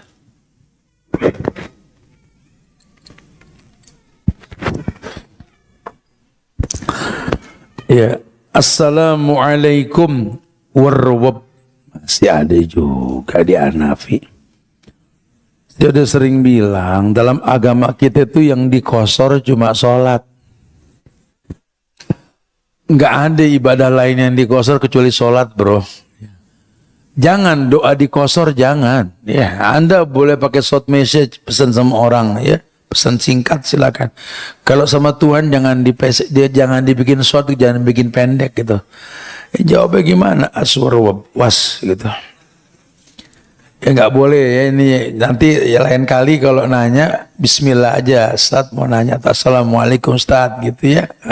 Atau soalnya langsung juga nggak apa-apa, kita berhusnuzon kok ya, nggak perlu ditulis taib ya. Jadi nggak ada yang dikosor dalam agama kita kecuali sholat. Jadi salam jangan dikosor. Sama dengan orang suka nulis Muhammad Saw, Muhammad Saw.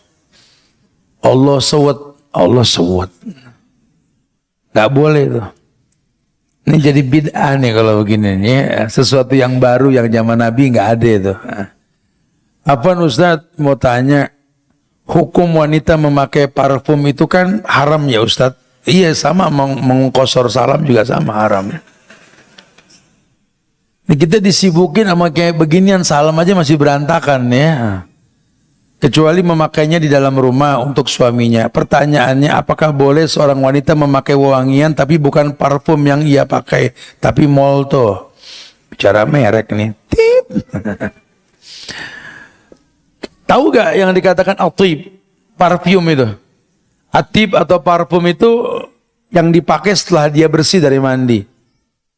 Jadi ketika dia mandi pakai sabun, ya, kemudian pakai deodoran selesai mandi, Wallahu a'lam bishawab, tidak termasuk parfum. Kalau parfum itu yang dipakai setelah dia rapi, kemudian dioleskan di tangan, ya ini parfum, atau disemprotkan. Jadi kalau wanginya karena sampo atau mungkin pewangi pakaian tadi, wallahu a'lam. Cuma tetap ya kalau memancing bau yang berlebihan, jadi syubhat nantinya. Karena namanya bukan minyak wangi, beda. Ya, parfum beda. Tapi itu kan cuma kalau keluar rumah doang. Ya. Di rumah sih bebas. Jangan kata disemprot, ngambil pakai gayung masih boleh gitu loh. Dipopiok. Pokoknya kalau perempuan tuh dijaga aja, kalau keluar rumah jangan timbulin fitnah. Laki pakai baju mancing pandangan. Makanya putih di negeri Arab mancing.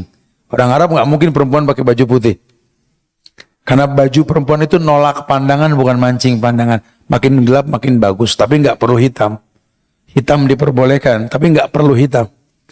Karena baju lain banyak yang menolak pandangan. Sebagian memakruhkan warna putih, kuning yang memancing pandangan. Sisanya nggak apa-apa. Ya, silakan pakai baju putih atau baju apa aja dalam rumah. Kalau keluar sebaiknya dengan pasmina, abaya, atau sesuatu yang menolak pandangan, bukan mancing pandangan. Kenapa? Karena perempuan itu aurat. Aurat terlindungi. Ya, perempuan itu seperti mutiara. Cantik, indah, meling-meling dia punya warna. Tapi dalam cangkang. Ya harus terlindungi, tertutupi. Kalau terpaksa keluar, diikat dengan perak dan emas, itu perempuan. Kalian itu mahal, berharga dalam agama kita. Jadi jangan mengumbar. Aurat itu bajunya beda, sabunnya beda, perawatannya beda. Makanya kita orang laki nih, ya punya istri, punya ibu, adik, kakak perempuan, punya anak perempuan, itu mutiara-mutiara kita. Jaga mereka, lindungi mereka. Kalau tidak kita dibilang dayus, orang yang nggak punya cemburu. Disibukkan dengan penampilan, badan, fisik, keluarga pada nggak pakai kerudung. Nasihatin, jangan sampai enggak, karena mereka aurat yang terlindungi gitu lah. Assalamualaikum Ustadz, maaf pertanyaan di luar tema. Kalau seorang istri tiba-tiba dituduh selingkuh, padahal boro-boro selingkuh, ada yang memfitnah, akhirnya suami pisah ranjang sudah 2 tahun. Gak mau ngomong, saya jelaskan, gak mau dengar. Sebagai istri saya harus bagaimana Ustadz? Ya ambil sikap. Ini laki juga gede adat, ngediemin 2 tahun, gak tanggung-tanggung gitu. Mendingan bercerai aja sekalian bro. Dalam agama kita 3 hari ngediemin orang, lu 2 tahun nabi lu siapa ya bro? Kebayang satu rumah diem-dieman 2 tahun gitu loh.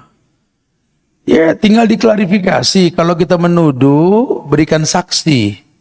Yang dituduh boleh bersumpah. Ayo dong, tanya ustadz, tanya guru-guru, tanya teman-teman kita yang ngerti agama.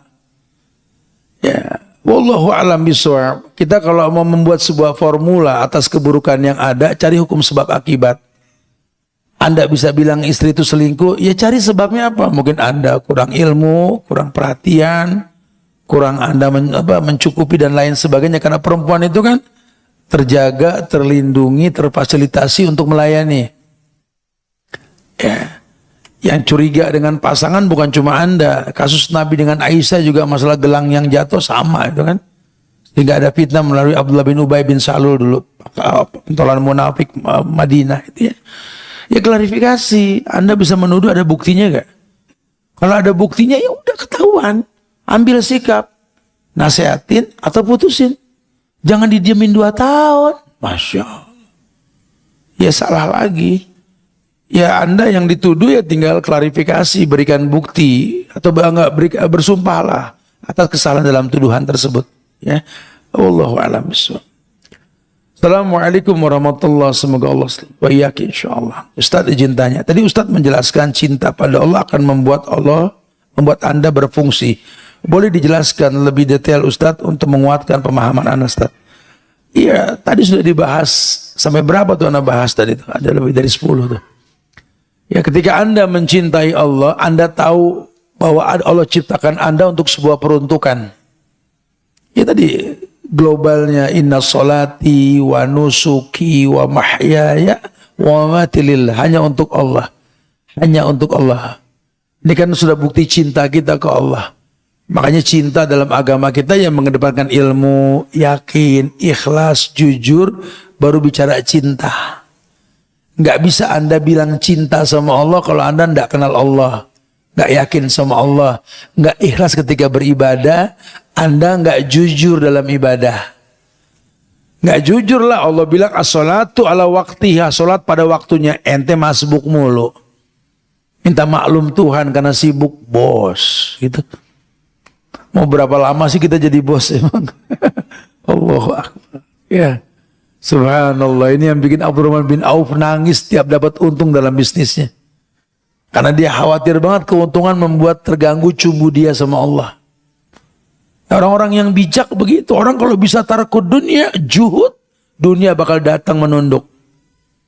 Dunia bakal datang menunduk, wallahi. Masya Allah.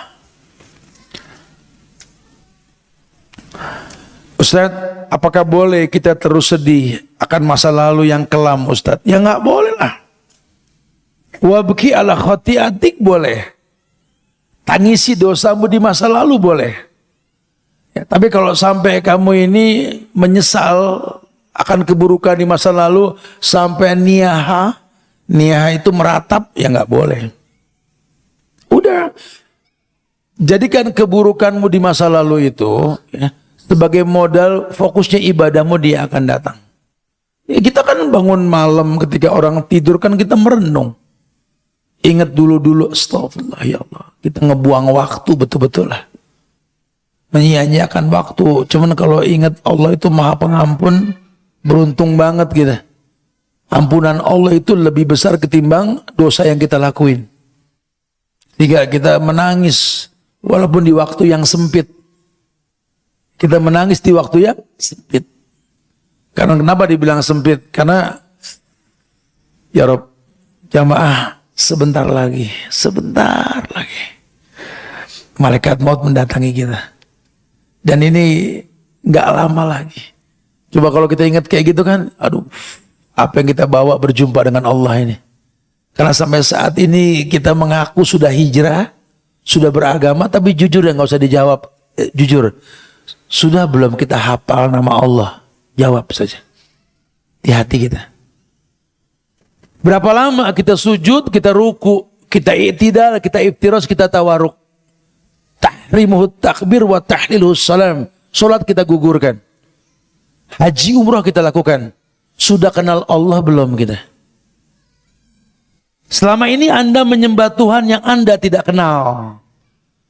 Makanya berasa nggak berasa kalau ketemu sama orang bijak, orang ini tahu Anda sum'ah, Anda sedang ujub, Anda sedang ria, hati-hati. Apalagi kalau ahlul ilmi di hadapan antum, hati-hati. Kebaikan apa yang Anda banggakan selama Anda berbuat baik tersebut, Anda tidak tahu Tuhan yang Anda lakukan kebaikan untuknya. Ini kan muhasabah, ya Rabb. Kalau Allah wafatkan kita nanti habis maghrib, keranjang surgawi kita apa isinya, jamaah? Sementara sampai saat ini aja nih saya sampaikan di beberapa titik. Umpama ini Quran. Orang suka bilang, bro ada Quran gak bro? Tuh Quran tuh. Ya ambil nih Quran. Ini bukan Quran, ini mushaf. Buka makanya tuh mushaf. Ada ayat tuh. Apa namanya? Kitab, belum Quran. Baca. Alhamdulillahi Rabbil Alamin. Baru Quran. Kalau tuh bacaan bikin Anda ingat Tuhan, namanya az-zikra. Kalau ketemu dalil ditunjuki dengan yang kamu baca, namanya Furqan. Kita baru paham sore ini. Itu bukan Quran, itu mushaf. Yang Anda baca, itu kitab. Kata yang keluar itu baru Quran. Makanya banyak mushaf yang bukan Quran. Inna syaitan yafiru min baitil ladzi tuqra fihi surat al-Baqarah.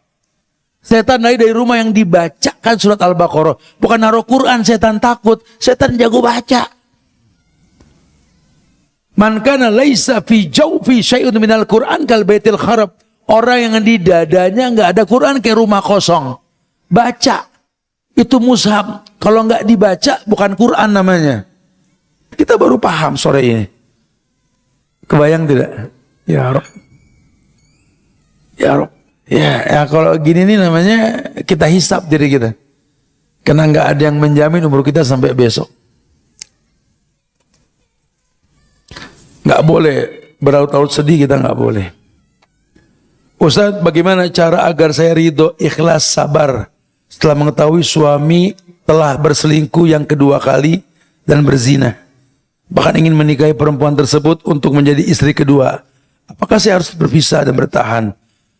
Kalau perselingkuhan nggak boleh, perzinahan haram hukumnya. Tapi kalau nikah lagi salahnya di mana?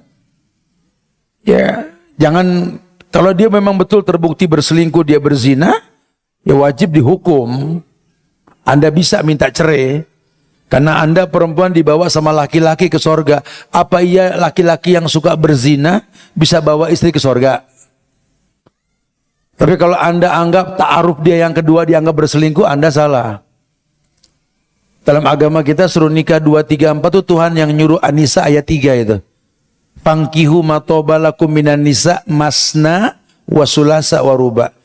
Fangkihu, ingkihu saja artinya wajib amr. Nikahlah kamu 2, 3, 4. Wa in khiftum, kalau Anda takut, fawahidah gitu.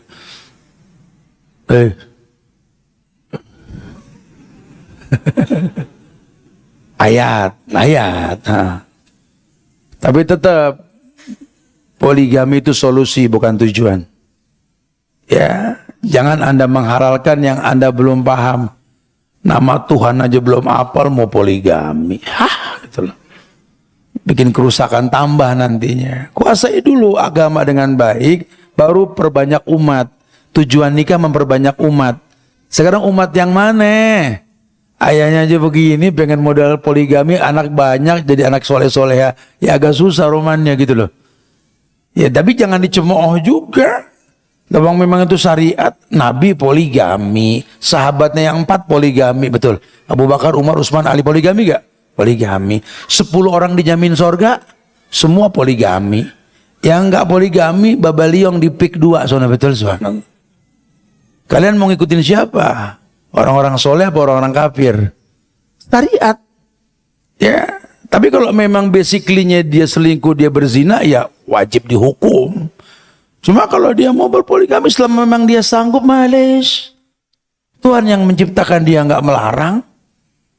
Ya, jangan cibir syariat ya. Tapi ingat itu solusi bukan tujuan. Ya, poligami itu ibadah. Ibadah tidak boleh merusak ibadah. Menjaga rumah tangga kita itu ibadah. Ibadah tidak boleh merusak ibadah. Gitu ya. Jadi mesti bijak nih. Cuma kalau sampai dia tadi dibilang selingkuh berzina, ya kita nggak benarkan. Bahkan saya sarankan berpisahlah. Ini penyakit yang kayak begini nih. Hati-hati laki-laki, ingat kamu punya anak perempuan. Jangan menggampangkan masalah kayak beginian. Ya, tapi diluruskan, ya diedukasi lah istrinya. Perempuan itu kan tulang rusuk yang bengkok. Diciptakan bukan buat dilurusin, tapi buat dimaklumin. Perempuan kalau sudah menikah tertutup masa depan cuma wajah suami. Anda berbuat apapun dia akan pasrah nantinya. Cuma kalau pasrah dalam hal yang haram kan kesian. Ya ayolah, bijaklah dalam masalah ini. Ya makanya jadilah suami, jadilah guru buat istri kita. Makanya perempuan dipilih agama yang keempat. Hartanya, nasabnya, cantiknya, agamanya.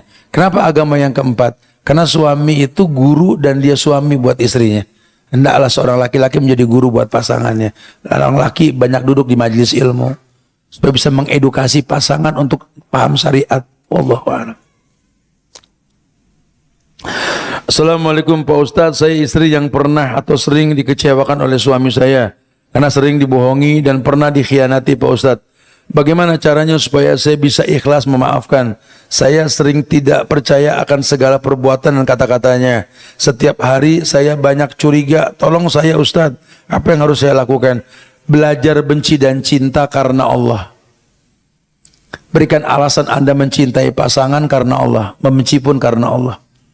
Ya, saya nggak tahu kalau rumah tangga jangan sebelah yang ngomong, dua-duanya mesti duduk sama Ustadz gitu loh. Takutnya memang nanti ajak koalisi. Karena perempuan suka berkoalisi, gitu ya. Kalau koalisinya untuk merugikan kan fatal resikonya.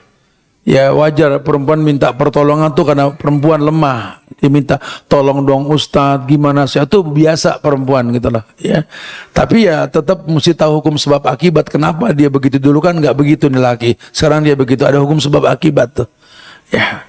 Jadi ya kamu harus ukur hubungan kamu dengan suami kamu itu ke Tuhan gimana, ke Allah gimana. Kalau rumah tangga Anda hubungannya sudah merusak ibadah, ya ambil sikap. Kita pengen rumah tangga kita membuat kita jadi suami yang baik, jadi istri yang baik, gitu kan? Kalau rumah tangga membuat kita jadi suami yang buruk, istri yang buruk, ya ambil sikap buru-buru. Jangan dibiarkan. Bismillah, izin tanya Ustadz, apakah pernikahan ini layak dilanjutkan ketika sepasang suami istri bertahan hanya karena demi anak saja? Ya nggak apa-apa. Kadang-kadang anak ini menjadi sesuatu yang baik buat kita, gitulah. Karena ego diantara kita untuk rumah tangga yang membosankan. Nggak kreatif nih rumah tangga, boring. Itu aja kegiatan. Lama-lama akhirnya boring. Nah anak inilah yang membuat hubungan kita jadi bagus. Ya nggak apa-apa. Kadang-kadang kita juga mesti memikirkan anak. Keputusan yang kita ambil dalam perceraian yang akan kita lakukan. Psikologisnya anak gimana ke depan. Karena hari gini anak-anak Gen Z ini kan lemah. Gampang nyalain orang tua. Saya ini broken home, Tat. Ibu saya bercerai, bapak saya juga begitu, Tat.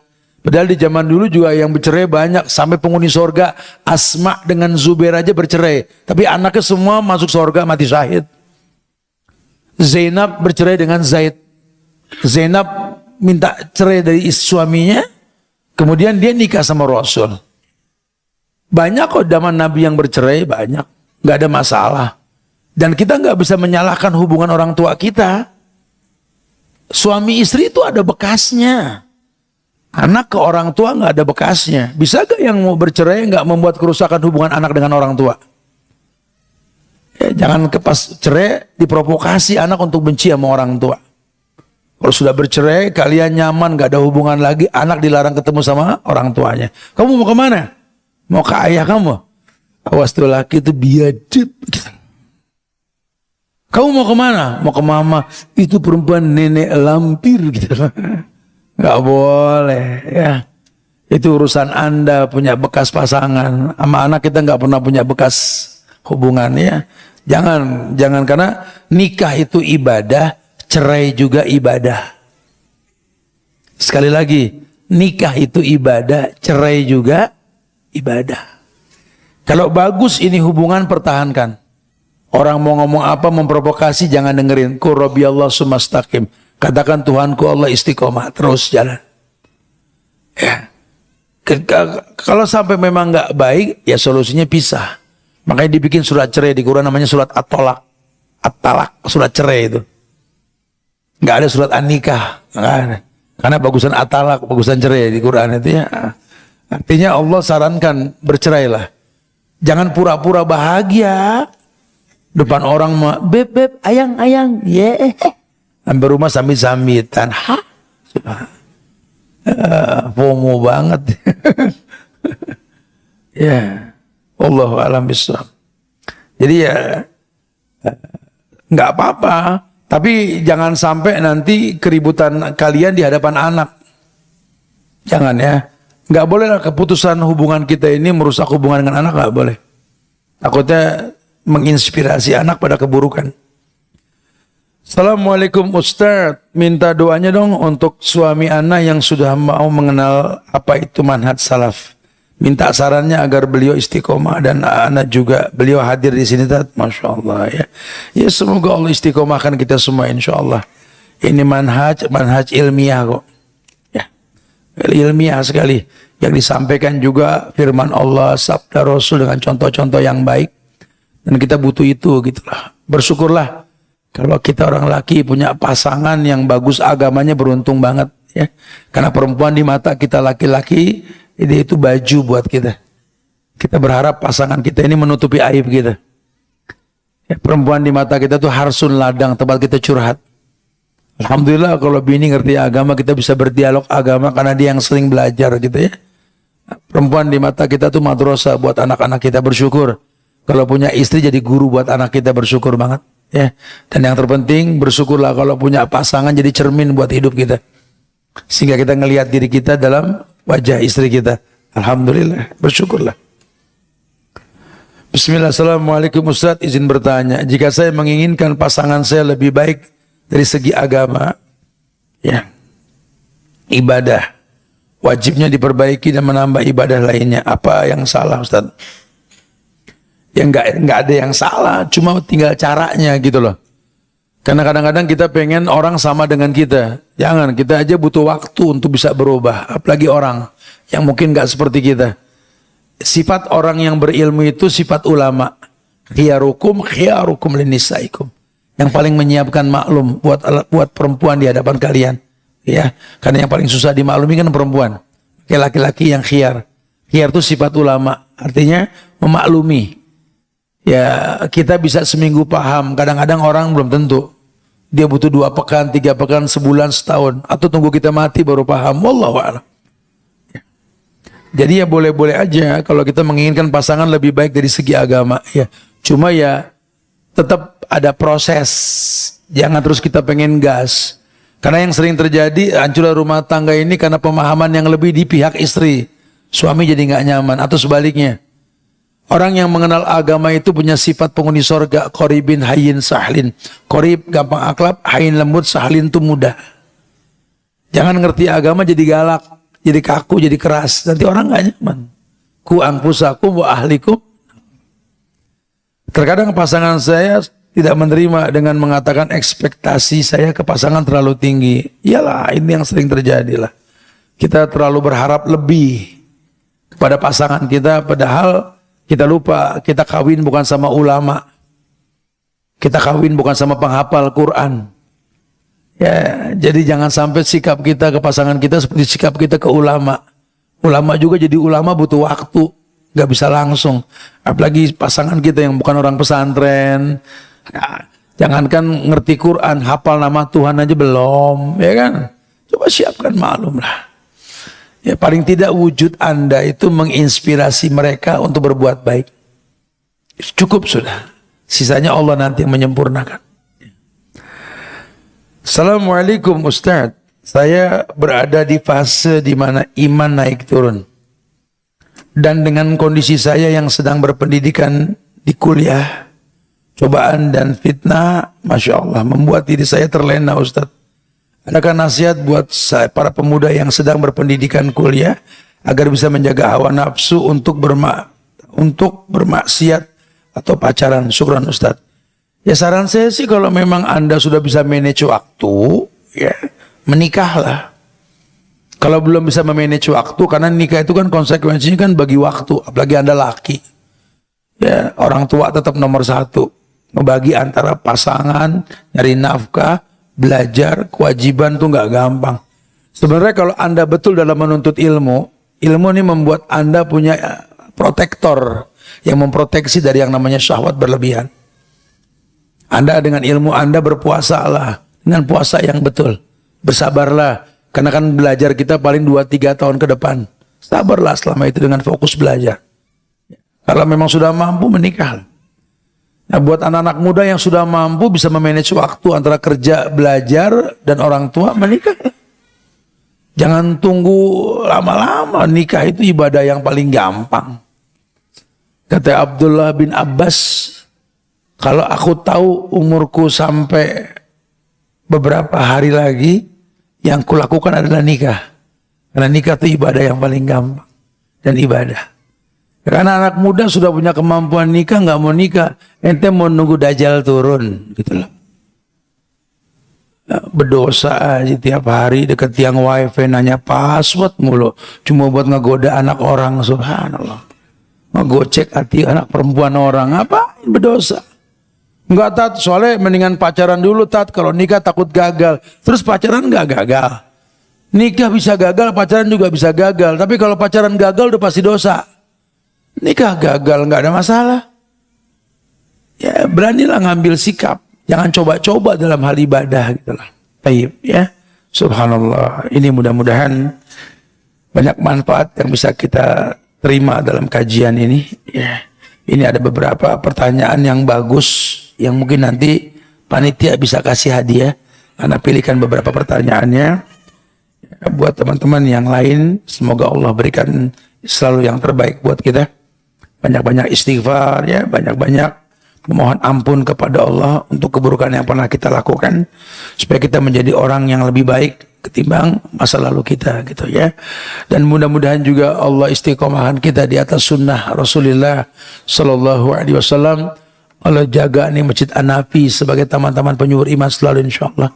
Dan doakan negeri kita Indonesia agar dijaga ukhuwah kebangsaannya.